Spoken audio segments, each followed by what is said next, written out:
jamás iré. Tienes palabras de vida eterna. Damos gracias, Señor, por esta reunión vespertina. Estamos teniendo hermosa, escuchamos el Evangelio, las canciones hermosas, nuestros hermanos nos han dirigido, que alaban y exaltan el nombre del Señor. Y vamos a ir ahora al tiempo de la palabra de Dios.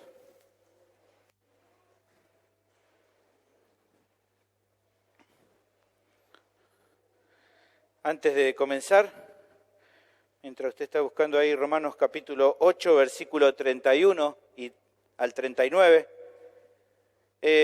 simplemente hacerle dos brevísimos anuncios. Por un lado, el tema de recordarles del momento cuando ya cuando comenzamos la reunión, pero también en este tiempo en particular, poder poner en silencio nuestros celulares para que no haya nada que nos distraiga. ¿Está bien? Eso por un lado. Y recordarles también a aquellos que están con deseo de querer ser parte de la membresía, lo están pensando. Bueno, el día sábado 19 de diciembre a las 14:30, a las 2:30 de la tarde, tenemos la última reunión de premembresía del año, donde va a estar explicando en cuanto a estos conceptos, los principios no negociables que tenemos como iglesia, lo que usted puede esperar de nosotros como iglesia local y lo que la iglesia local va a esperar de cada uno de los que quiere ser parte de la iglesia. Así que lo animo a poder venir. Si usted no ha venido nunca, puede estar. Si ya venía una, no hace falta porque se repiten los mismos conceptos que se vieron en las anteriores reuniones. Y también si tiene preguntas y dudas, ese día buscaremos que sean evacuadas. Habiendo dicho esto, vamos a ir entonces ahora a la palabra del Señor. No sé si todos tienen bosquejos. ¿Todos tienen? Bien. Vamos a leer entonces Romanos capítulo 8, versículo 31 al 39. Dice así la palabra del Señor. Lea conmigo, luego mantenga su Biblia abierta. ¿Qué pues diremos a esto? Si Dios es por nosotros, ¿quién contra nosotros? El que no escatimó ni a su propio Hijo, sino que lo entregó por todos nosotros, ¿cómo no nos dará también con Él todas las cosas? ¿Quién acusará a los escogidos de Dios? Dios es el que justifica. ¿Quién es el que condenará? Cristo es el que murió. Más aún, el que también resucitó, el que además está a la diestra de Dios, el que también intercede por nosotros. ¿Quién nos separará del amor de Cristo? ¿Tribulación, o angustia, o persecución, o hambre, o desnudez, o peligro, o espada? Como está escrito, por causa de ti somos muertos todo el tiempo, somos contados como ovejas de matadero. Antes, en todas estas cosas somos más que vencedores por medio de aquel que nos amó. Por lo cual estoy seguro de que ni la muerte, ni la vida, ni ángeles, ni principados, ni potestades, ni lo presente, ni lo porvenir, ni lo alto, ni lo profundo, ni ninguna otra cosa creada nos podrá separar del amor de Dios, que es en Cristo Jesús, Señor nuestro. Oremos. Dios, te damos gracias por la bendición de esta reunión de tarde que estamos teniendo, pudiendo cantar canciones que exaltan tu nombre, que te alaban, pudiendo también, Señor, escuchar el Evangelio y en este momento ahora pudiendo llegar al tiempo de la exposición bíblica. Te ruego que nos des entendimiento, que abras nuestros oídos espirituales para poder comprender lo que aquí nos vas a enseñar, que lo podamos entender correctamente y poder creer de todo corazón para luego aplicarlo en nuestras vidas cada momento, durante toda la semana, en los próximos días y a cada momento. Señor, te ruego tu ayuda también por mi vida, que me ayudes para poder expresar todos estos conceptos con claridad, con sencillez, en el poder de tu Espíritu Santo, que me llenes para eso y que me ayudes a ser fiel y que todo lo que hagamos en este tiempo sea para glorificar y exaltar tu nombre. Ruego todo esto en el nombre de Cristo Jesús. Amén. El título del sermón es Nada ni nadie nos puede separar del amor de Dios. Así es el título. Una de las situaciones tristes con las que la gente a veces se encuentra en ocasiones, te habrá pasado también en algún momento, es la noticia tal vez de una pareja que luego de estar junta desde un buen tiempo, se termina separando. A veces te llega, ¿no? Esto, ¿no? ¿Sabías que tal pareja se separó? Y cuando pasa esto, a veces se escuchan este tipo de frases como las que puse acá. ¡Qué pena! hacían una linda pareja, ¿no? Qué pena que se hayan separado. O algunos también se preguntan, y uno escucha esta frase, ¿no? Como decir, ¿cómo puede ser que después de tantos años juntos se hayan separado, ¿no? Nos genera como asombro eso. Y aunque esto es cierto, aunque esto es verdad, en los últimos años yo creo que ya no nos sorprende tanto porque es menos común que una relación justamente perdure con el tiempo. Ya ahora es menos común. De hecho, muchas parejas, hoy lo mencionaba a la mañana, generalmente ya arrancan, ¿no? Se van a casar y ya antes de casarse es como que ya saben de que no va a funcionar, ¿no? O pareciera que no va a funcionar. Establecen como un contrato prematrimonial, ya como asumiendo que, bueno, en algún momento esto se puede acabar. Ya lo están pensando, ¿no? Se están atajando.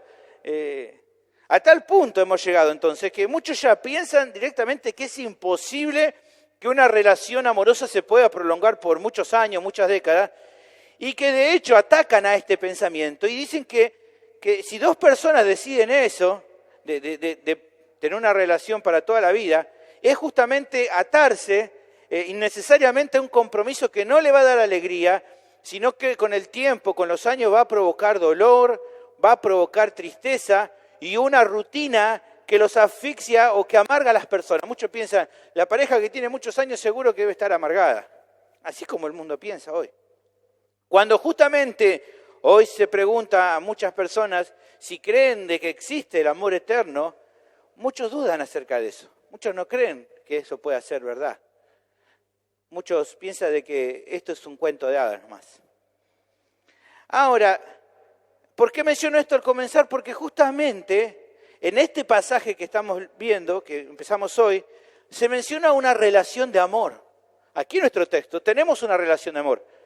¿Quiénes son los que se aman en este texto? Bueno, Dios y los creyentes, Dios y su pueblo. Esa es la relación de amor que tenemos acá. Ahora, las dudas que podrían surgir, de acuerdo entonces a lo que aquí tenemos, es, ¿este compromiso puede ser eterno? ¿Hay algo que pueda afectar esta relación de amor entre Dios y su pueblo? Y en particular en vos te pasa, ¿no? Pensar en vos como uno de los creyentes, ¿no? Decir, ¿será, a veces te puedes pensar, ¿será que a pesar de todas mis imperfecciones, Dios me va a seguir amando siempre? Esa es la duda que a veces se nos genera. Bueno, yo creo que justamente este pasaje responde a estas preguntas. El apóstol viene explicando acerca de la seguridad que tienen los creyentes en cuanto a la obra completa que Dios ha hecho en ellos. Que incluso, hemos visto ya anteriormente, Dios utiliza las aflicciones para el bien espiritual de los creyentes, porque justamente su propósito es inquebrantable. De eso hablamos la vez pasada. A partir de eso, entonces, es que se presenta esta sección con justamente la razón más importante de por qué hay confianza en que no puede ocurrir nada que desbarate los planes de Dios. ¿Por qué? ¿Por qué? ¿Cuál es la razón más importante? Bueno, porque su amor, el amor de Dios por los creyentes es indestructible. Esa es la principal razón. Y que por eso su compromiso, el compromiso de Dios es que todo lo que hace es en pos de sostener esta relación de amor hasta el fin. Por lo tanto, te animo a seguirme, porque estoy seguro de que tu corazón se va a llenar de gozo al considerar justamente cuánto es lo que Dios te ama. Eso es lo que vamos a ver en el día de hoy. El tema entonces del sermón es el siguiente. Los creyentes pueden estar seguros de que nada ni nadie los puede separar del amor de Dios. Ese es el tema. Los creyentes pueden estar seguros de que nada ni nadie los puede separar del amor de Dios. ¿Cómo pueden estar seguros de eso? Bueno, el texto presenta 3 razones que brindan esta seguridad. ¿Me van siguiendo? ¿Venimos bien? ¿Se entiende? Ya hemos expresado el tema, vamos a ir empezando a ver entonces las razones. La primera de las razones las tenemos del versículo 31 al 34. Dios ama tanto a los creyentes que ha hecho por ellos todo lo necesario para que su relación no se rompa. Dios ama tanto a los creyentes que ha hecho por ellos todo lo que se necesita para que la relación de amor con ellos no se rompa. El pasaje comienza, ahí tiene usted su Biblia abierta, con una declaración que se relaciona con lo visto anteriormente. ¿Qué dice? ¿Qué pues diremos a esto? Si Dios es por nosotros, ¿quién contra nosotros? Justamente en esto primero que se remarca es que se establece la conexión. Dice ahí, ¿qué diremos respecto a esto? ¿Qué pues diremos? Ahora, entendiendo que hay una conexión con la anterior, hay importante algo que tenemos que intentar entender. Fíjate la primera pregunta, dice ahí, ¿qué pues diremos a esto? Lo que tendríamos que responder o intentar entender de entrada, ¿qué sería ahí, en esa frase? ¿A qué se refiere con esto? Dice, ¿qué pues diremos a esto? ¿Qué sería esto? Bueno, tenemos que ir a lo que vimos la semana pasada. ¿Qué fue lo que vimos la semana pasada? ¿Cuál es la verdad que vimos?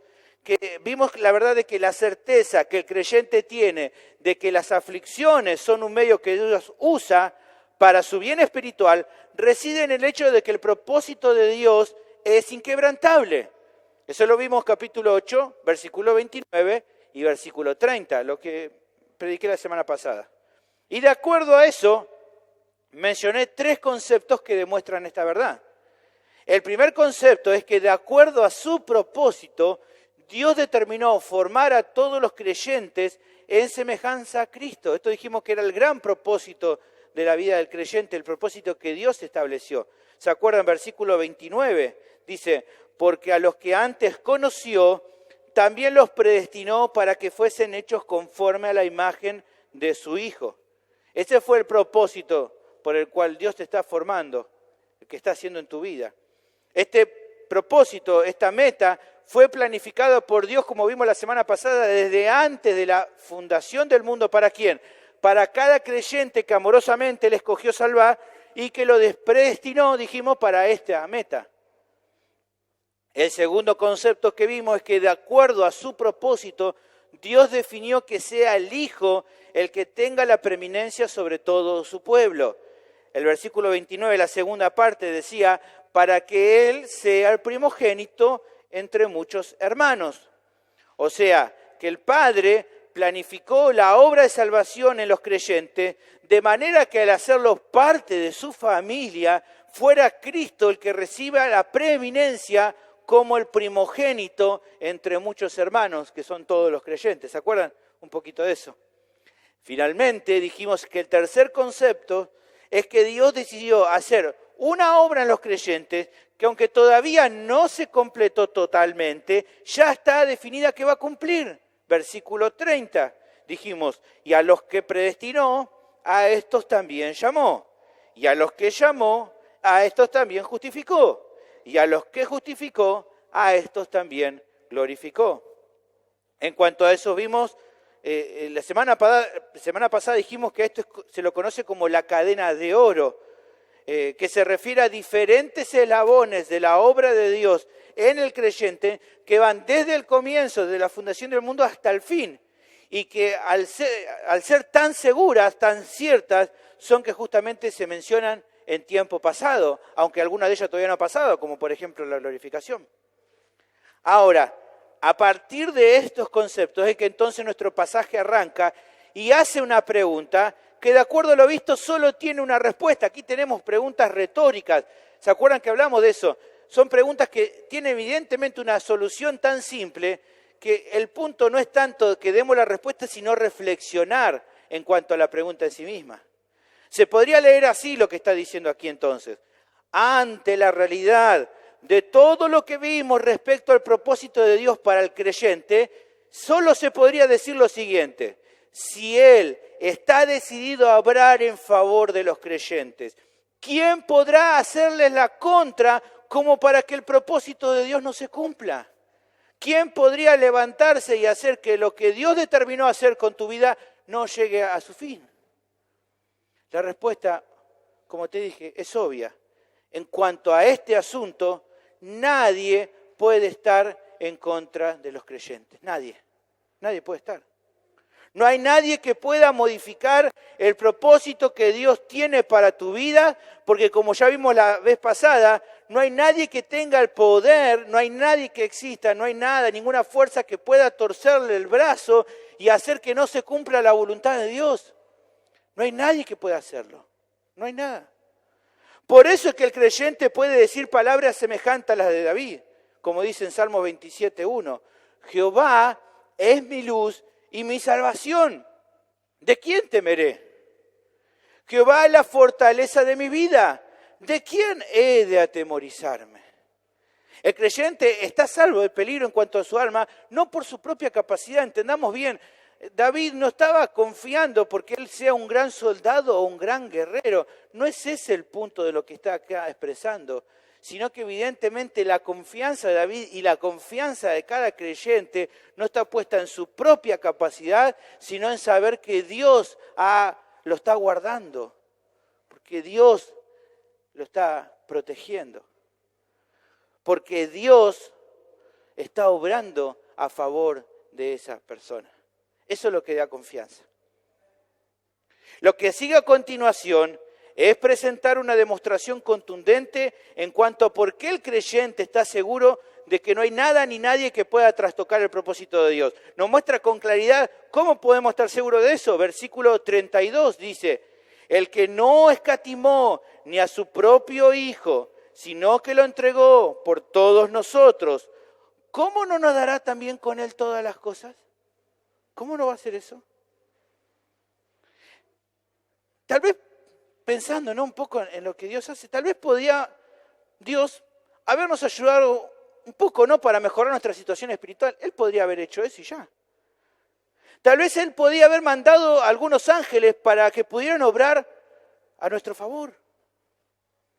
Pero hermanos, la mayor seguridad en cuanto a que Él ha actuado de una manera misericordiosa y buena a los creyentes, es que justamente sabemos y entendemos de que Él ha dado a su propio Hijo. Esa es la mayor certeza que tenemos. La mayor certeza que tenemos en cuanto a que Dios obra a nuestro favor es que Dios se dio a Él mismo. Dios se dio a Él mismo. Eso justamente asegura que la obra redentora se va a cumplir con seguridad. Mirá, hay un famoso dicho que dice lo siguiente: si querés que algo salga bien, hacelo vos mismo, hazlo tú mismo. Bueno, es como que el Señor Dios, como que siguió justamente al pie de la letra este dicho. Él mismo hizo por los pecadores lo que ninguno de ellos pudiera haber hecho jamás, porque no lo hubieran hecho bien. Dios mismo lo hizo. El pasaje enseña, dice ahí nuestro texto, que Él no escatimó entregar a su Hijo. O sea, cuando habla esto de escatimar, es que Dios no se reservó absolutamente nada, sino que dio justamente el tesoro más grande que tenía, que era su propio Hijo, hermano. Tal actitud demuestra la generosidad eterna, inmensa, infinita que Dios tuvo con nosotros en dar a su propio Hijo. Es a partir de esto que entonces el apóstol preguntaba lo anterior, y que podemos leerlo así, mirá. Si Dios ha mostrado semejante abundancia de generosidad y gracia en no negarnos a su propio Hijo para que fuera un sacrificio perfecto por nuestros pecados, ¿cómo no nos va a dar en virtud de esa bondad junto con Cristo todo lo que haga falta para asegurar nuestras almas? Si Dios dio a su propio Hijo, ¿qué duda cabe de que juntamente con Él no va a hacer todo lo que haga falta para asegurarse de que tu salvación esté segura? Ahora, la duda que tal vez pueda surgir cuando escuchás esto, seguramente lo venís pensando, decir, bueno, Dios tuvo misericordia con vos, Dios te dio su propio Hijo, Dios obra y hace todo lo necesario para que tu salvación esté segura, Dios, vimos ya anteriormente, te escogió, te antes conoció, vimos, predestinó, te llamó, te justificó, vimos que te va a glorificar y vemos su misericordia y su bondad, y entonces te pones a preguntar como cantamos hace un ratito, ¿por qué? ¿Por qué Él hace esto conmigo?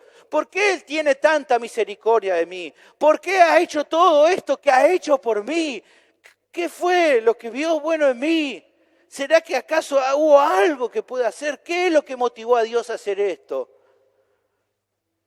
¿Por qué obra de esta manera por cada uno de los creyentes? Bueno, aunque en este versículo no lo dice de manera explícita, sí lo podemos determinar por medio de lo que luego va a decir. Y también lo podemos determinar por medio de algo que ya explicó el apóstol en el mismo epístola de Romanos, pero en capítulo 5, versículo 8. ¿Qué dice? Romanos 5, 8. Mas Dios muestra su amor para con nosotros, en que siendo aún pecadores, Cristo murió por nosotros. Este es el gran punto que tenemos que ver acá y entender. Que todo lo que Él hizo fue por amor. Eso fue el amor. Este es el motivo que llevó a Dios a entregar a su Hijo por tu vida, que tanto te amó, que envió a Cristo al mundo para salvarte a vos y a todos los pecadores que Él escogió salvar desde la eternidad.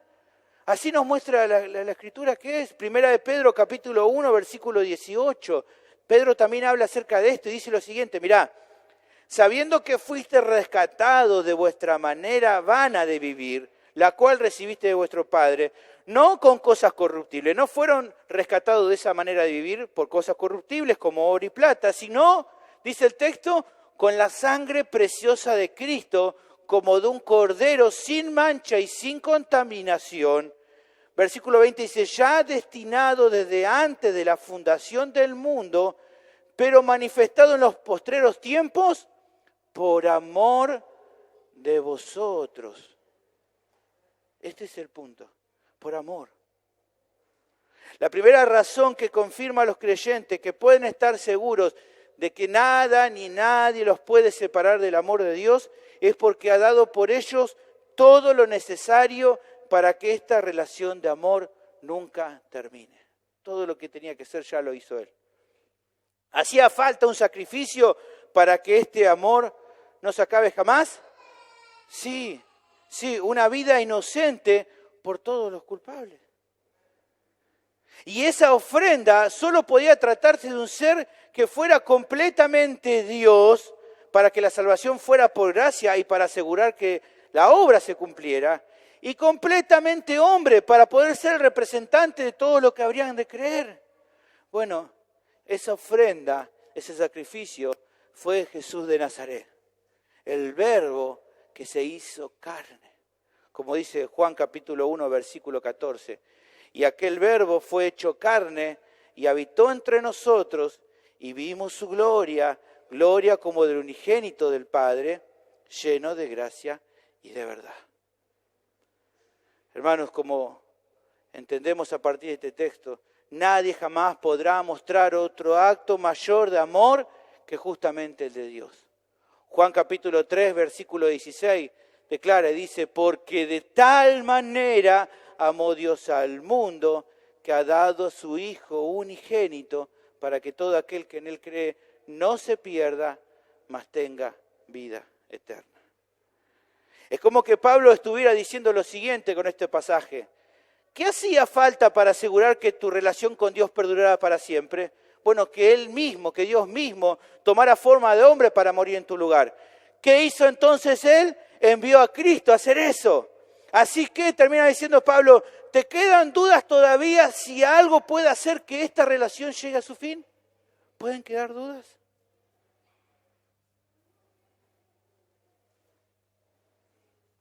A partir de esta declaración tan preciosa, todo lo que resta de la sección es justamente dar un par de descripciones de lo que podía llegar a querer atacar esta relación y que como justamente Dios ha provisto una solución completa para eso.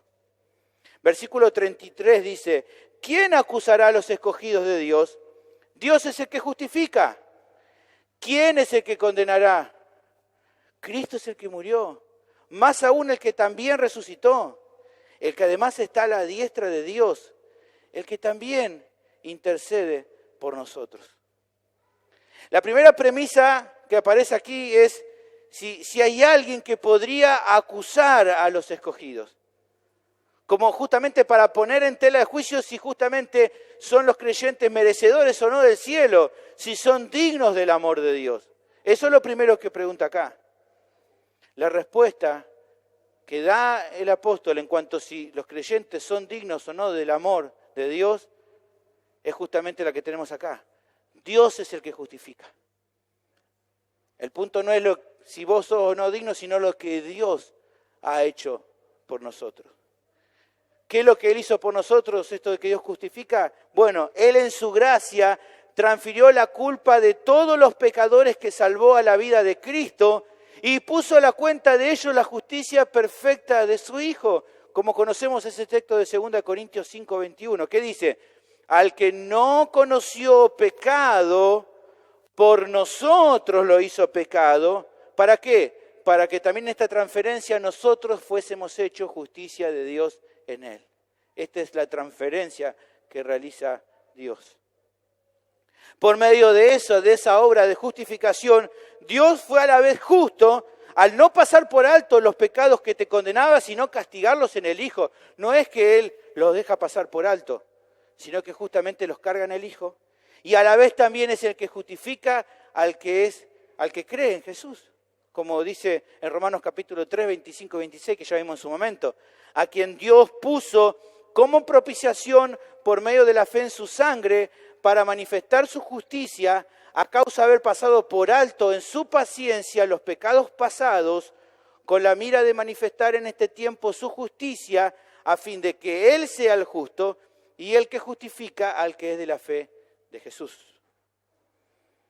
La realidad es que a partir de que Dios nos justifica, ahora ya estamos en paz con Él, como vimos en Romanos capítulo 5, versículo 1. No hay manera de que alguien pueda acusarnos, porque si Él justamente nos justificó, ¿quién podría hacerlo? ¿Quién podría acusarnos? El pastor MacArthur comenta lo siguiente en cuanto a esto. El mundo y Satanás están presentando continuamente acusaciones en contra de los escogidos de Dios, pero estas acusaciones son insignificantes para el Señor, porque Él es el que justifica, el único que decide quién es justo delante de Él. Ellos han sido declarados sin culpas por toda la eternidad y ya no se encuentran bajo la condenación de Dios. Como dice Romanos capítulo 8, versículo 1, ahora pues ninguna condenación hay para los que están en Cristo Jesús. Esta es la realidad de las cosas. Ahora, que nadie nos pueda acusar no quiere decir que los creyentes sean perfectos en todo y que alguna acusación no sea cierta, porque probablemente lo sea.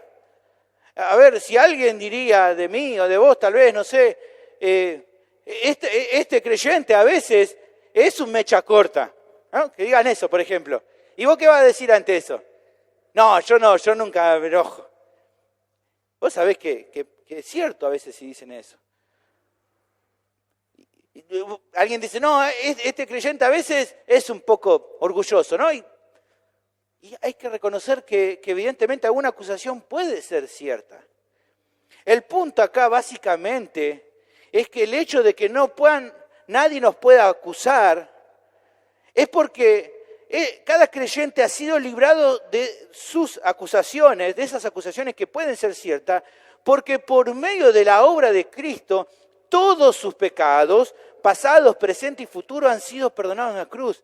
El punto no es que puedan ser ciertas nuestras acusaciones, sino que de todo esto, de todos tus pecados, Dios ya ha obrado y te ha salvado y te ha perdonado de ellos en la cruz, por medio de la cruz. Colosenses capítulo 2, versículo 13, y después te pido dale también busques el 14, dice así, mirá, y a vosotros, estando muertos en pecados y en la incircuncisión de vuestra carne, os dio vida juntamente con Él, perdonándoos, ¿cuántos pecados? ¿Solamente los pasados? No, todos los pecados, cada uno de ellos, pasados, presentes y futuros. Versículo 14 dice también, anulando el acta de los decretos que había contra nosotros, que nos era contraria, quitándola del medio y clavándola en la cruz. Esta es la realidad. Ahora, la otra premisa que teníamos en esto era la siguiente. ¿Quién es el que condenará? Cristo es el que murió, el que también resucitó, el que además está a la diestra de Dios y que también intercede por cada uno de los creyentes. Así como no hay nadie que pueda acusar a los hijos de Dios, tampoco existe nadie que pueda condenarlos. ¿Por qué? Porque el Señor proveyó de todo lo necesario para que eso no pueda justamente ocurrir jamás. ¿Qué hizo por los creyentes? ¿Qué es lo primero que dice nuestro texto? Cristo murió por nosotros. Él murió en la cruz. Él fue el sacrificio para pagar el precio de tu salvación. Pero también dice el texto que Él resucitó. Es en su resurrección que se tiene el comprobante seguro de que justamente la transacción por tu vida se realizó con éxito. En Romanos capítulo 4, versículo 25 dice, el cual fue entregado por nuestras transgresiones y resucitado para nuestra justificación. La resurrección nos muestra, hermanos, que el Padre aceptó el sacrificio del Hijo. Por eso es que ahora tiene el poder para perdonar pecados a todos los que por la fe se acercan a Él. Ahora, el hecho de que estás también sentado a la diestra de Dios indica que tiene la autoridad y poder para sostener nuestra fe y guardarnos de todo el que quiera condenarnos. Tiene el poder justamente para decirnos algo similar a lo que pasó a la mujer adúltera. ¿Se acuerdan? Cuando Él se presenta ante la mujer adúltera, Él habla, la gente se va y Él le pregunta a la mujer adúltera, ¿qué pasó con los que te condenaban? ¿Dónde está? ¿No te condenó ninguno? Ella dijo, no, nadie. Ninguno pudo condenar. Ninguno tenía la autoridad moral para condenar el pecado de esta mujer. El Señor podría, Él podía condenarla. ¿Por qué? Porque era perfecto en todo. Él era santo. Él podría haber utilizado la ley para castigar a esta mujer, pero ¿sabe lo que Él dice? Yo podría, pero tampoco lo hago. Yo tampoco te condeno. Yo tampoco te condeno. Pero además de esto, Cristo mismo constantemente está intercediendo delante del Padre por nosotros. Esto también nos muestra la palabra de Dios. Como dice Hebreos capítulo 7, versículo 24 en adelante, como sumo sacerdote de nuestras almas, Él cumple esta tarea, pero no de forma imperfecta como los sacerdotes del antiguo pacto, sino como uno fiel que nunca va a fallar en esta tarea. Así como el Espíritu Santo intercede por nosotros con gemidos indecibles, Él está allí en el cielo intercediendo continuamente por nosotros, asegurando que la obra que Él comenzó se va a terminar. Hebreos capítulo 7, versículo 24 dice, hablando de Cristo, mas hablando de Jesús, por cuanto permanece para siempre, tiene un sacerdocio inmutable, por lo cual, dice, puede también salvar perpetuamente a los que por Él se acercan a Dios, viviendo siempre para interceder por ellos. ¿Por qué? Porque tal sumo sacerdote nos convenía, santo, inocente, sin mancha, apartado de los pecadores y hecho más sublime que los cielos. Este es el Señor, este es nuestro Señor. Como dice un comentarista, en lo que nos resta de vida sobre la tierra y por toda la eternidad, nuestro Señor en su gracia nos mantendrá seguros en su amor imperecedero por medio de su poder imperecedero. Ahora, hermanos, pensar en todo esto tiene que llevarte a una actitud de alabanza a Dios. Si somos realmente honestos, tiene que llevarnos a alabarle. Porque reconforta el alma saber que Dios ha dispuesto de todo lo necesario para que esta relación amorosa no termine jamás. ¿Por qué digo que siendo honesto tiene que llevar a reconfortar nuestros corazones? Bueno, porque somos seres imperfectos, porque somos débiles, Porque muchas veces fallamos e incluso a veces volvemos a tropezar con la misma piedra, hermanos.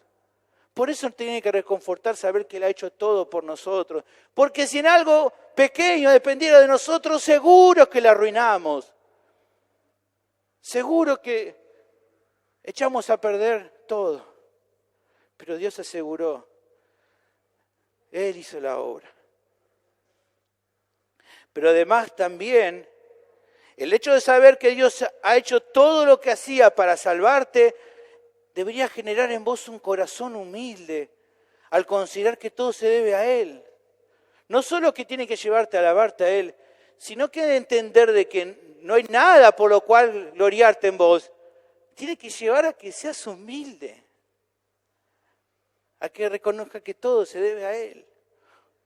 Como dice Gálatas capítulo 6, versículo 14, pero lejos, dice Pablo, esté de mí en gloriarme, sino en la cruz de nuestro Señor Jesucristo, por quien el mundo me es crucificado a mí y yo al mundo. Mi pregunta es así en tu vida? ¿Sos así de humilde? Cuando lo pensaba esto, hoy la mañana también lo decía, tuve que reformular esta pregunta, porque probablemente si alguien me dice, sí, la verdad, pastor, que yo soy una persona humilde. Bueno, ahí tendríamos que dudar tal vez si eso sea cierto. Lo que podríamos hacer mejor sería lo siguiente, mirá, ponele así, preguntale a alguien con el cual tengas confianza, ¿no? Alguien que te diga la verdad, aunque a veces duela. Preguntale a esa persona, a un familiar, a un esposo, una esposa, un hermano en Cristo, que te pueda decir, ¿no? Que agarre y se ponga así, ¿no? Y le pueda decir, mira, ¿cuáles son de mis mayores virtudes, no? La pregunta sería, entre las 5 virtudes primeras, ¿estaría la humildad? Imagínate, vos decís, amor, decime la verdad. Entre las 5 virtudes, ¿cuáles son las que estoy, no? Y bueno, sos simpático, ¿no? Y ¿nombraría entre esas 5 virtudes a alguien que te conoce bien la humildad? ¿Podrían llamarte que esa persona sí, la verdad que sos alguien humilde? La siguiente razón la tenemos del versículo 35, ahí hay un pequeño error, al 37, no al 38. La segunda razón, versículo 35 al 37. Dios ama tanto a los creyentes que las aflicciones que padecen no pueden separarlos de este amor. El pasaje prosigue presentando otras preguntas retóricas, como dijimos, que como tiene una solución sencilla, lo que buscan es que reflexionemos en cuanto a lo que Dios ha hecho por los creyentes. Dice el versículo 35, ¿quién nos separará del amor de Cristo? ¿Tribulación o angustia o persecución o hambre o desnudez o peligro o espada?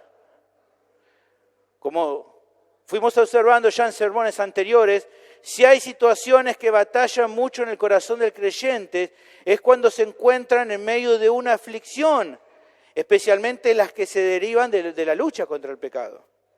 Es en esas ocasiones cuando a veces dudamos en cuanto al propósito de Dios para nuestra vida. Cuando viene la aflicción, empezamos a dudar, por más que entendemos que el propósito de Dios es inquebrantable, empezamos a dudar. Es en el momento difícil que aunque vos tal vez no lo reconozcas de la boca para afuera, pasan en tu mente pensamientos como estos. Cuando viene la aflicción empezás a pensar y decir, ¿será que Dios me ama? Porque si Él me ama, no entiendo cómo puede estar pasando esto. ¿Cómo puede ser que pase esto si Dios me ama? A veces pensamos dentro de nosotros, ¿será que todavía Él me sigue aguantando? ¿No será que justamente se cansó de mí y por eso me está pasando esto que estoy viviendo? A veces pensamos de esa manera. La pregunta que a veces nos hacemos es, ¿será que querrá Él seguir teniendo una relación conmigo? ¿O esto que me está pasando demuestra que no, que Él ya acertó? Bueno, ante todas esas dudas, la respuesta es contundente en nuestro pasaje y podría leerse así. ¿Acaso hay algo que nos pueda separar del amor de Cristo? Piensen, como estoy diciendo, piensen en algunas aflicciones de las más tremendas que pueden ocurrir. Piensen en eso. Bueno, ¿pensaron en eso? Ninguna de esas aflicciones nos puede llegar a romper esta relación de amor que tenemos con Él. Ninguna. Ni la más dura que te podés imaginar. Esta es la segunda razón de por qué los creyentes pueden estar seguros de que nada ni nadie los puede separar del amor de Dios. Porque incluso las aflicciones más duras no tienen la capacidad y el poder de lograr eso. Ni siquiera las aflicciones más duras. Ahora, creo que es interesante, aunque sea hacer un pequeño repaso, de la lista de aflicciones que se mencionan. Lo primero que se menciona aquí, dice el texto, la palabra tribulación. La palabra utilizada aquí en el original, la palabra thripsis, tiene que ver con situaciones que oprimen el espíritu de una persona. Son las situaciones de dolor en general que abruman el alma del creyente justamente hasta que termina. Tiene que ver con todo tipo de aflicciones que generan que tu corazón esté mal. Viste que llega un momento cuando te habla un hermano, ¿y cómo estás? Y no estoy bien. Decís, ¿no? Hay algo que está generando en vos a partir de una aflicción que estás pasando. El segundo tipo de aflicción que se menciona es la angustia. En este caso el término que se utiliza, stenojoría, apunta a la idea de situaciones que son tan duras que no permiten que la persona pueda librarse de ninguna manera. O sea, aquí no está dando como decir, bueno, aflicciones o angustia sería diferente de tribulación porque tales son estas. No. Lo que está queriendo apuntar acá es en las situaciones o aflicciones donde justamente te encontrás en una situación donde ya no depende de vos el poder salir de eso. Donde lo único que te queda es esperar en Dios. Esta es la idea de esta palabra. Es una situación en la cual no hay salida aparente, no hay nada que puedas hacer y solamente te queda esperar en Dios. Esto es la idea de angustia, la palabra aquí. La tercera circunstancia que se menciona es la palabra persecución. Acá el término diogmos apunta a reflejar las luchas que se tienen por la causa de Cristo. Rechazos, ataques, maltrato, calumnia y otras situaciones son las que padecen aquellos que justamente están siendo perseguidos por causa del Señor. Y aunque evidentemente la gracia de Dios sostiene al que está en esta situación, no por eso deja de ser un momento doloroso para la vida del creyente. Esta es otra aflicción. La cuarta aflicción mencionada es hambre. Acá no se trata de hambre en el sentido de que uno no pudo justo comer algo y por eso le agarró hambre, no. Aquí la idea de la palabra hambre es la idea de la falta de recursos necesarios para poder alimentarse de una manera adecuada. Así es la idea aquí de hambre. Es como podría ser en nuestro tiempo, imaginarte, no sé, que trabajás en un lugar donde tu jefe te manda a hacer cosas malas y vos sabés que no está bien y vos le decís, mira, no, yo no voy a hacer eso porque soy cristiano y no voy a hacer eso. ¿Y qué hace tu jefe? Agarra y te echa. Y como te echa, te despiden, entonces te empieza a faltar tal vez la cosa que necesitas como para poder seguir comiendo. Sería como una cosa de eso. En este tiempo es más difícil una situación así, pero en la época cuando Pablo le está hablando a los romanos era muy común que esto pasara.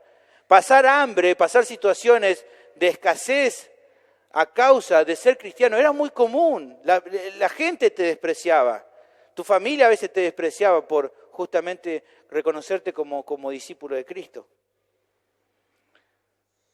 En una misma senda que esto del hambre se encuentra la aflicción por desnudez.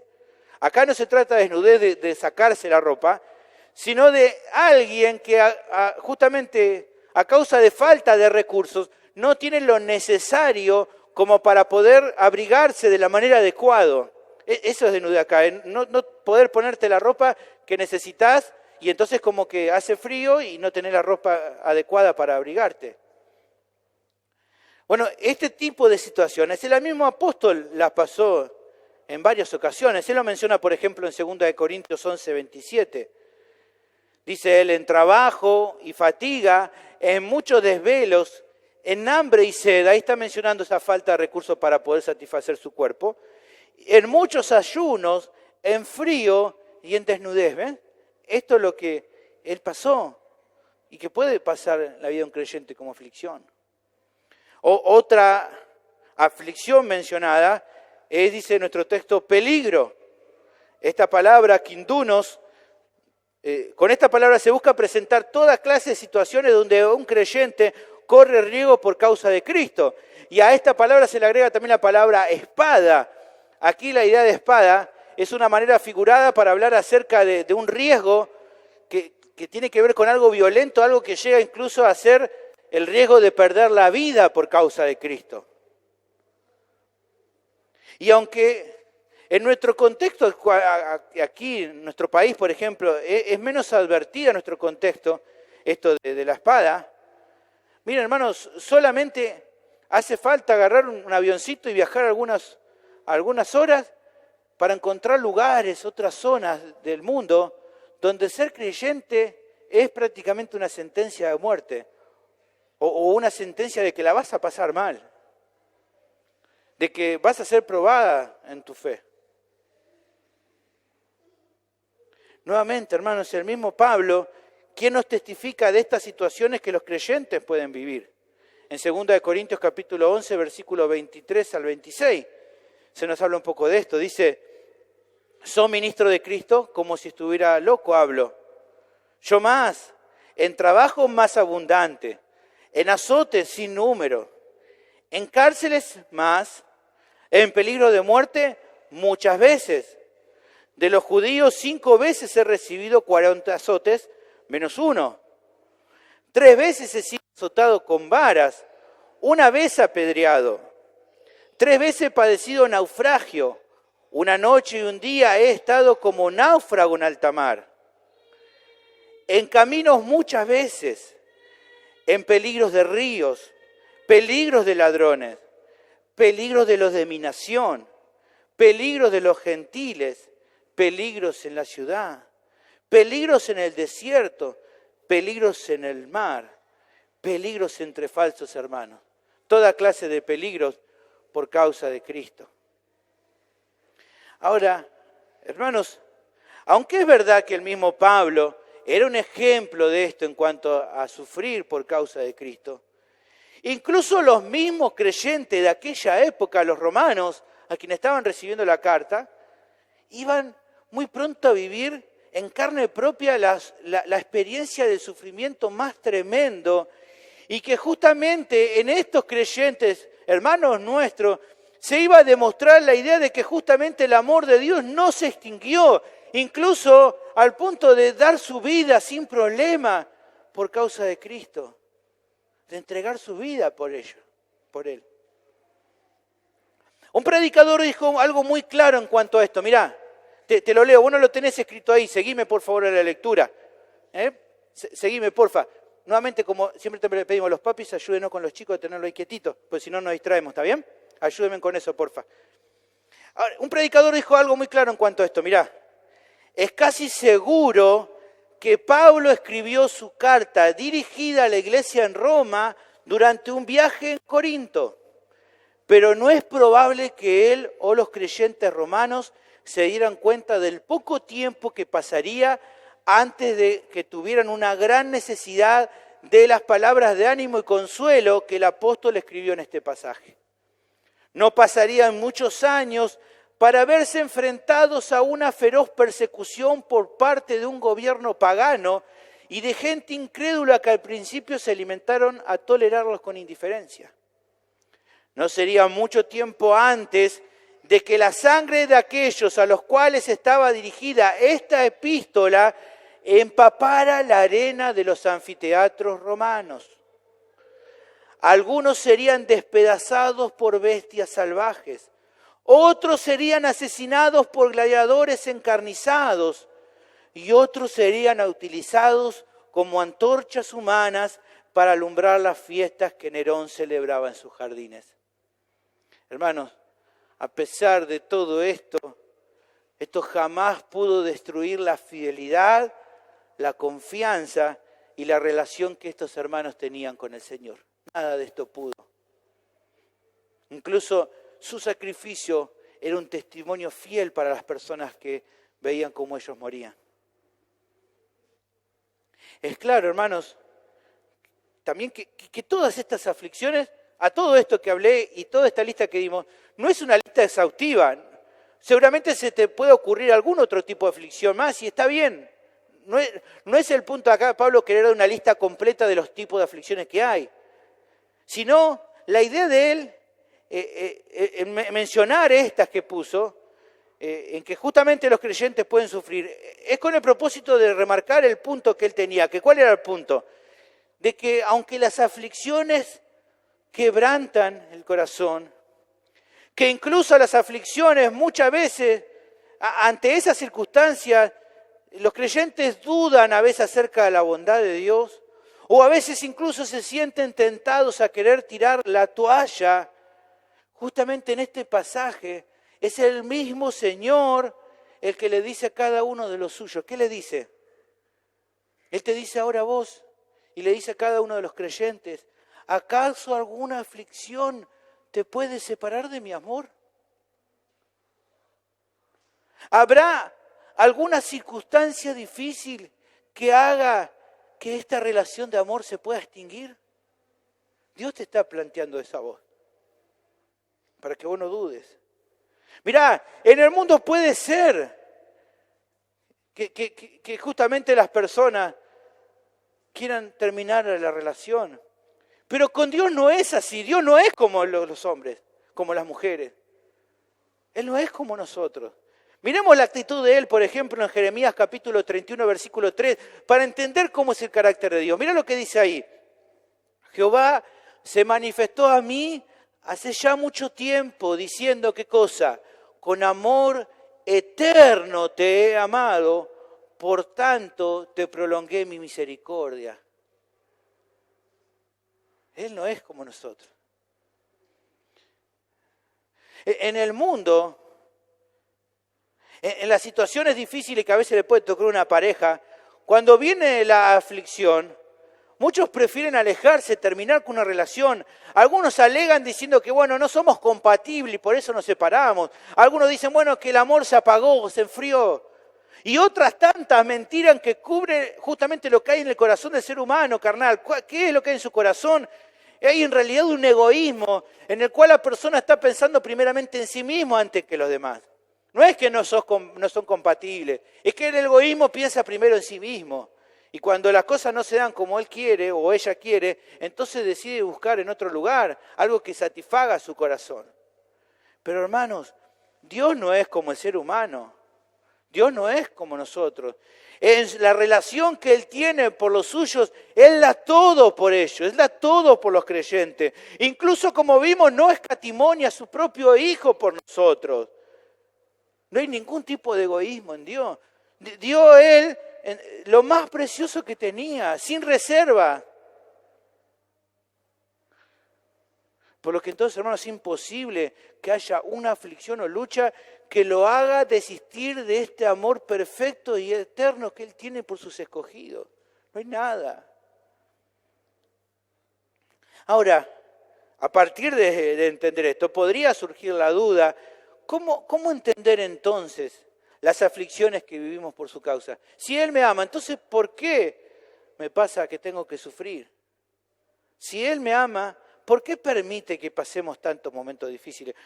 En su momento el apóstol ya ha hablado sobre este tema, pero aquí lo vuelve a explicar citando un pasaje del Antiguo Testamento, el Salmo 44, 22. Aquí en el versículo 36 dice, como está escrito, por causa de ti somos muertos todo el tiempo, somos contados como ovejas para el matadero. Con esta cita, él remarca algo que ya ha demostrado en toda su enseñanza, que las aflicciones, incluso las más tremendas, están dentro del plan de Dios. Por lo tanto, como todo está dentro del plan de Dios, no tendría que sorprenderte el hecho de que vas a tener que soportar sufrimientos por causa de Cristo. No debería tener que sorprenderte, hermano. Yo sé que tal vez alguien está acá que me escucha y dice, pero a mí me vendieron otra cosa. Cuando yo una vez llegué a una iglesia en tal lugar y me dijeron, vení a Cristo porque tus sufrimientos se van a acabar, tus aflicciones se van a acabar. Y yo dije, qué bueno, entonces sí vengo a Cristo. Pero ahora me decís que no, ¿cómo puede ser? Y decís, bueno, ¿no? Yo sé que por ahí te da ganas de ir a pegar una piña, no lo hagas, ¿no? Sé que tal vez te gustaría decir, bueno, me engañaron, me mintieron en la cara, ¿no? Como dice la canción, me engañaste y me mentiste, me dijiste que no iba a sufrir, pero la realidad es que sí, que vamos a sufrir. Así lo muestra aquí el texto. Pero también como el apóstol menciona, los sufrimientos es parte de nuestra herencia en Cristo que confirma justamente la gloria futura. Como vemos ya en Romanos capítulo 8, versículo 17, ¿se acuerdan? Y si hijos, también herederos, herederos de Dios y coherederos con Cristo, si es que padecemos justamente con Él. Dijimos, ¿se acuerdan cuando prediqué esta parte? Que la traducción más correcta sería así, mirá, puesto que padecemos juntamente con Él, es entonces que justamente con Él seamos glorificados. Aquí no es condicional en sentido, bueno, tal vez, si no. Si padecemos con Cristo, si padecemos a causa de Cristo, si padecemos juntamente con Él, entonces obviamente, seguramente es completamente cierto que juntamente con Él seremos glorificados. Si una cosa está, entonces está la otra, porque todo es parte de nuestra herencia. Es parte de nuestra herencia el sufrimiento por Cristo, es parte de nuestra herencia el ser glorificados con Él. Es todo parte de la herencia que nos ha dado. A partir entonces de entender eso, es que cobra sentido la enseñanza que el apóstol está presentando, hermanos. Las aflicciones son y serán parte de tu andar cristiano hasta el último día sobre la tierra. Esto es así. El sufrimiento genera dudas a veces en cuanto a si la relación de amor con Dios se mantendrá. Pero la respuesta es la que vimos. No hay ninguna aflicción que te pueda separar de su amor. Ahora, toma un segundo y aplica esto en tu vida. ¿Te da temor de que una tribulación o angustia sea lo suficientemente fuerte como para que tu relación con Dios se rompa? ¿Te da temor eso? ¿Tenés dudas si la persecución puede hacer mella en tu relación con Él, considerando lo frágil que sos? Decir, pero si viene una persecución y yo soy tan frágil, ¿cómo voy a poder sostener esta relación de amor con Él? ¿Pensás que por momentos, ¿no? Que pasar por momentos de necesidad o de peligro pueda poner en riesgo tu relación con Él y que tal vez llegue un momento cuando Dios se canse de vos o se harte de tus fallas? Bueno, la respuesta para vos si estás en Cristo es no va a pasar.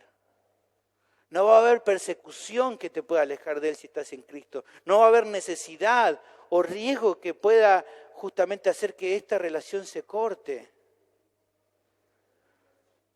No existe ninguna prueba o sufrimiento que aparezca en tu camino que pueda romper este amor. No existe nada. Nuestra expresión de deseo, ¿se acuerdan cuando a veces estamos con gente nueva que conocemos que decimos que no se corte? Bueno, acá no se va a cortar, no se va a romper jamás, porque Él lo aseguró para que esto sea así. En toda esta, justamente lo que termina en el versículo 37, se declara justamente hablando de esto lo siguiente: antes, en todas estas cosas, somos más que vencedores por medio de aquel que nos amó. Muchos agarran este texto y hacen desastre. No, y si somos los más que vencedores, ¿no? Y no dice, bueno, soy más que vencedor, por eso me compré el 0 kilómetros. ¡Qué torpeza! Es solamente cuestión de ver de que todas estas cosas no está hablando de 0 kilómetros, está hablando de las aflicciones justamente en nuestro pasaje. Ahora, la idea de más que vencedores, que en el original la palabra más que vencedores una sola, es la palabra hupernicao, apunta a una victoria inobjetable. Es como decir en nuestro tiempo ganar por goleada, ¿no? Una victoria tremenda. Considerando lo que recién se dijo, podría leerse así, mirá, las aflicciones que tanto nos hacen sufrir son parte del plan de Dios para tu vida. Esto es así. Sin embargo, pensando en todo lo que vimos, todas estas situaciones, lo único que hacen es resaltar mucho más la victoria que Dios nos ha prometido, hermanos. Las aflicciones lo único que hacen es que la victoria sea más impresionante. Como decía esta mañana, es lindo ganar un partido. pero qué lindo que es ganarla en el último segundo con un gol de penal. ¡Ah! Lo hace más impresionante a la victoria. Bueno, algo así es aquí la idea. Las aflicciones resaltan mucho más la victoria que tenemos asegurada. Pablo lo dijo en Romanos capítulo 8, versículo 18. Pues tengo por cierto que las aflicciones del tiempo presente no son comparables con la gloria venidera que en nosotros ha de manifestarse. Y como aparte también las aflicciones no son un obstáculo, sino que nos benefician espiritualmente, eso ya lo vimos la vez pasada. La conclusión, hermano, entonces no es que no tendrían que pensar, ¿será que Dios me ama? Si Dios me ama, ¿por qué permite mis aflicciones? Ese es un error pensar de esa manera. La idea es pensar al revés el tema, es justamente todo lo contrario. Con cada aflicción tengo que entender que cada una de esas aflicciones que tengo en mi vida son una muestra de que Dios me ama. Si son para mi beneficio espiritual, aunque por el momento me duelan, y si son justamente que remarcan y resaltan mucho más la victoria que me espera, y si justamente no son nada comparables con la gloria venidera y Dios las usa para nuestro bien, entonces cada aflicción es una confirmación del amor que Dios tiene para vos, que tiene con tu vida. Hermanos, como en una historia romántica, las aflicciones nunca son un obstáculo para esta relación amorosa, sino que justamente resaltan la fuerza y el poder que tiene ese amor. No son un obstáculo. Remarcan qué fuerza que tiene este amor. Y justamente también las aflicciones nos llevan a una experiencia más profunda en cuanto a nuestra relación con Él. Nos hacen ver con más claridad cuánto es lo que Él nos ama. Ahora, yo sé que para muchos, en el contexto actual evangélico, las aflicciones no parecen ser algo bueno. Alguien me diría tal vez, no, esto no puede ser cierto, no puede ser que las aflicciones tengan algo de bueno. No, vos tenés que pensar diferente, vos estás equivocado. Un creyente no tiene que pasar aflicciones, Dios no te hizo para que sufras. Mucho se escucha de eso, ¿no? Para muchos, las aflicciones se ven como algo vergonzoso o que no tendrían que pasar a los creyentes. A veces uno dice, bueno, sí, uno escucha un poco de eso, pero hay gente que a veces quiere tapar sus aflicciones. No sé si a usted le pasó, yo conozco gente que dice, ¿por qué no fuiste domingo a la iglesia? Y no, porque estaba mal, no quería que me vieran mal. Pareciera que fuera vergonzoso la aflicción. Un error total. Es completamente absurdo. ¿Por qué? Porque es todo lo contrario, hermano. Lo que hace la aflicción es resaltar que aunque pareciera que fueran cristianos derrotados, en realidad los creyentes que pasan aflicciones son más que vencedores por medio de aquel que los amó. Que Dios usa todo eso para su bien y aunque a pesar de que parece que tiene una derrota, finalmente el creyente verdadero va a perseverar hasta el final, pase lo que pase. Pase lo que pase. Y en todo caso, pensar en quedarte, por eso es todo lo contrario, porque el hecho de venir igual a la iglesia, aunque esté en aflicción, es demostrar que Cristo es lo más valioso que tenés, aunque perdieras todo, porque Él es digno de ser alabado, te dé todo o no te dé nada, porque habiéndote dado su propio Hijo, ya nada más necesitamos, hermanos. Tenemos que pensar de una manera adecuada las cosas. Mi pregunta es, ¿estás confiando en esta verdad? ¿Estás confiando en esto? La última de las razones las tenemos en el versículo 38 y 39. Dios ama tanto a los creyentes que nunca habrá nada ni nadie que pueda lograr romper esta relación de amor. El pasaje termina con una conclusión que remarca la certeza del apóstol y la certeza que cada creyente tendría que tener. ¿Cuál es? Versículo 38, lee conmigo, dice, por lo cual estoy seguro de que ni la muerte, ni la vida, ni ángeles, ni principados, ni potestades, ni lo presente, ni lo porvenir, ni lo alto, ni lo profundo, ni ninguna otra cosa creada nos podrá separar del amor de Dios que es en Cristo Jesús, Señor nuestro.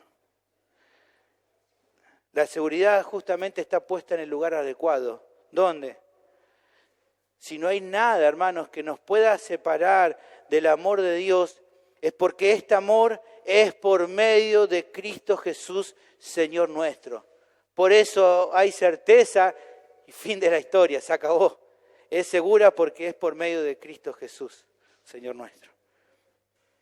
Y a partir de esta confianza es que entonces se vuelve a dar una lista de cosas que apuntan justamente a lo mismo, a resaltar que no solo las aflicciones no nos pueden separar del amor de Dios, sino que en verdad nada ni nadie nos podrá separar jamás de su amor. Esa es la tercera razón de por qué los creyentes pueden estar seguros de que Dios nunca dejará de amarlos. ¿Cuáles son las cosas que se mencionan? Haciendo un rápido repaso. Primero se habla de la muerte y de la vida. Ni que tu vida terrenal se termine, ni el tiempo durante esta vida son factores que influyan en que Dios deje de amarnos. A veces uno va a una fiesta de casamiento y dice, ¡ay, qué lindo! Mirá cómo se ama, ¿no? Dice, dale un tiempo. Siempre está el mala onda, ¿no? Dice, dale un tiempo y va a ver si se siguen amando, ¿no? Con Dios no pasa eso. Pasa el tiempo y Él nos sigue amando igual. Con Cristo vivimos una luna de miel siempre porque Él no va a mutar en su amor para con vos. Nunca dejará de amarnos, que pase el tiempo. Luego también se mencionan ángeles, principados y potestades. Hay mucha discusión entre los comentaristas sobre qué significa esto. Probablemente estas tres cosas se engloben y representen a toda clase de seres que tienen un poder especial. Ya sea ángeles buenos, ya sea ángeles caídos, ya sea a Satanás, o incluso los poderes terrenales como gobernantes de grandes naciones que tengan gran influencia en todo el mundo. Sería como decir, bueno, los ángeles buenos te pueden separar del amor de Dios. No. ¿Los demonios te pueden separar del amor de Dios? Tampoco. ¿El mismo Satanás te puede separar del amor de Dios? Tampoco. ¿Será que acaso Alberto Fernández te puede separar del amor de Dios? Menos. ¿Será que Mauricio Macri te puede separar del amor de Dios? ¿Será que Cristina? No, tampoco. Ninguno. Nadie te puede separar de su amor. No hay nadie. No hay ningún poder en este mundo. No hay ningún gobernante, ni ningún poder espiritual que te pueda separar de su amor. Nadie. Ninguno. Luego se menciona, ¿no?, a lo presente y a lo porvenir. No solo que no hay nada ni nadie que en el presente te pueda separar de su amor, sino que no hay nada ni nadie que en el futuro pueda aparecer y que tampoco te pueda separar de su amor. No hay nada que ahora, no hay nada que después te pueda separar. La seguridad no está en lo que vemos, sino en entender que Dios está al control y que nada jamás podrá ir en contra de lo que Él ha determinado hacer. ¿Qué cosa es? En este caso, amarnos para siempre. Si Él ha decidido amarnos para siempre, no puede aparecer nada que haga cambiar este plan. Luego menciona a lo alto y lo profundo, como tratando de extender el espacio donde pueda encontrarse algo que pueda apartarnos del amor de Dios. Pablo es como que estuviera diciendo, bueno, piensen en lo más alto que podrían llegar, lo más alto que se le ocurre. Piensen en lo más bajo que puedan llegar. Bueno, piensen si encuentran algo ahí que los pueda separar del amor de Dios. Nada. Ninguno. No existe nada. Pero para que no queden dudas al respecto, es como que Pablo termina haciendo un jaque mate y dice, y la cortamos acá. ¿Qué dice? Y ninguna otra cosa creada tampoco. Ninguna otra cosa creada. No existe nada. Nada que nos pueda separar del amor de Dios que es en Cristo Jesús, Señor nuestro. Ahora, yo conozco y sé que hay personas que al mencionar este pasaje dicen algo así, mirá. Dicen, nada nos puede separar del amor de Dios, pero yo sí puedo separarme de su amor. Bueno, esa afirmación es cerrada, ¿no? Sería como que esa persona agarró y dijo, no, pará, dame que yo escribo. Nada puede, pero yo sí puedo separarme. Bueno, evidentemente que diga ninguna otra cosa creada te incluye a vos mismo. Es una cuestión de gramática, entender que si estás diciendo ninguna cosa creada, estás vos ahí. Pero incluso, no solo por esto uno entiende que está errado eso, sino que pensar de que yo mismo me podría separar de ese amor, es como poner a tu voluntad a la altura de Dios mismo. Es decir, está la voluntad de Dios y el propósito de Dios y está mi voluntad a su misma altura como para que yo pudiera romper el plan que Él tiene. Bueno, eso es imposible, hermanos. El que asume, aquel que está asumiendo que tiene la capacidad de alejarse, de romper esta relación de amor, aquel que cree que tiene la capacidad de alejarse del amor divino, también está afirmando que tiene el poder para sostener esta relación con Él. Aquel que dice yo me puedo alejar, es el mismo que está diciendo soy yo el que me puedo sostener. Ambas cosas son imposibles, hermanos. Ni tengo el poder en mí mismo para perseverar en este amor eternamente, ni tengo tampoco la capacidad para quebrantarlo. Hermanos, ya lo hemos visto una y otra vez y es claro lo que dice la Escritura. Todo esto depende pura y exclusivamente del poder y de la bondad de Dios. El hecho de que perseveres hasta el fin y el hecho de que esta relación no se rompa depende pura y exclusivamente de su poder y su amor. ¿Por qué esto es así? Porque justamente esto es la gracia de Dios. Es así porque es por gracia. Como dice Efesios 2, 8 y 9. Porque por gracia sois salvos por medio de la fe. Y esto no es de vosotros, es el don de Dios. No por obras, para que nadie se gloríe, para que toda la gloria sea para Dios. Hermanos, aquellos que me oyen, justamente la realidad de que el pecador no puede aportarle nada a la salvación, presenta la realidad que el Señor mismo nos da en Juan 14, 6, que solo Él es el camino, la verdad y la vida. Y esto te tiene que despertar al que hoy está escuchando y que todavía en tu vida no has confiado en el Señor, en Jesús como tu Salvador. Que tal vez ves en tu vida que no hay un cambio real, que tal vez venís a la iglesia, pero todavía no has cambiado, o tal vez me estás escuchando en tu casa y sabes que todavía Dios no ha cambiado, no has confiado en Él como tu Salvador. Déjame decirte que tus buenas acciones no alcanzan para estar en cuenta con Dios. Tampoco tu religiosidad o que vos digas que no sos una mala persona. La Biblia nos demuestra en Romanos capítulo 3, versículo 23, que todos pecaron y están destituidos de la gloria de Dios. A nadie le da, a nadie le alcanza para satisfacer la justicia de Dios, para estar en buena relación con Él. Por eso, justamente por eso, es que necesitas tanto a Cristo. Él vino al mundo para morir. Vivió una vida perfecta y a diferencia de nosotros nunca pecó. Pero en la cruz el Padre cargó sobre Él toda la ira que nuestra maldad merecía y al morir y resucitar satisfizo la justicia de Dios. Por eso Él ahora manda a todo hombre en todo lugar que se arrepientan y que crean en el Evangelio, porque solamente así vas a poder recibir el perdón de tus pecados y la vida eterna. Mi pregunta es, ¿qué vas a hacer hoy? Vení a Cristo, por favor, no esperes más. Finalmente, hermanos amados, meditando en todo lo que hoy vimos, creo que todo lo enseñado anima a los corazones de los creyentes. Saber que Dios te ama de manera incondicional, a pesar de tu falencia y de tus dudas, fortalece tu corazón, saberlo. Te da fuerzas para seguir adelante, pase lo que pase, porque el saber que sos amado por Dios hace que todo lo demás se vea insignificante.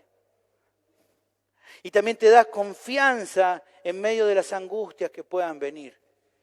Mira, un comentarista nos cuenta la historia de un creyente que creo que ilustra bastante bien esta verdad. Escucha, mira lo que dice un comentarista.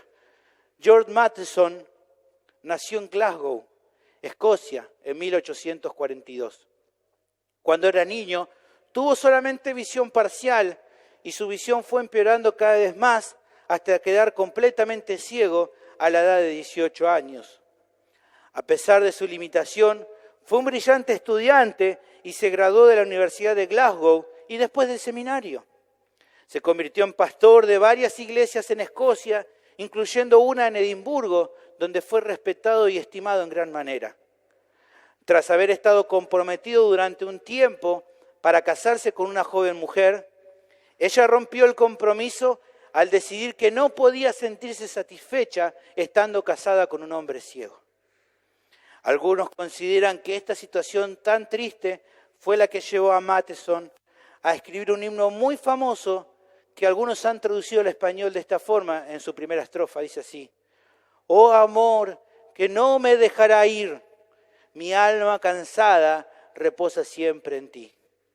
Te entrego a ti la vida que te debo, y en el océano profundo de tu amor, más rica al fin será.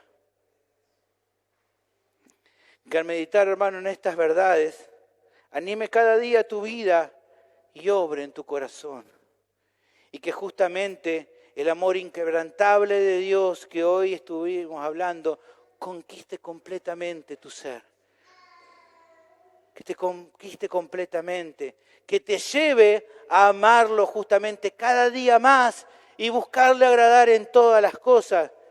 Pero no solo que te lleve a amarle y a obedecer al Señor, sino también, como bien refleja 1 de Juan capítulo 3, versículo 16, el amor de Dios te lleve también a amar a los demás como Él mismo te amó.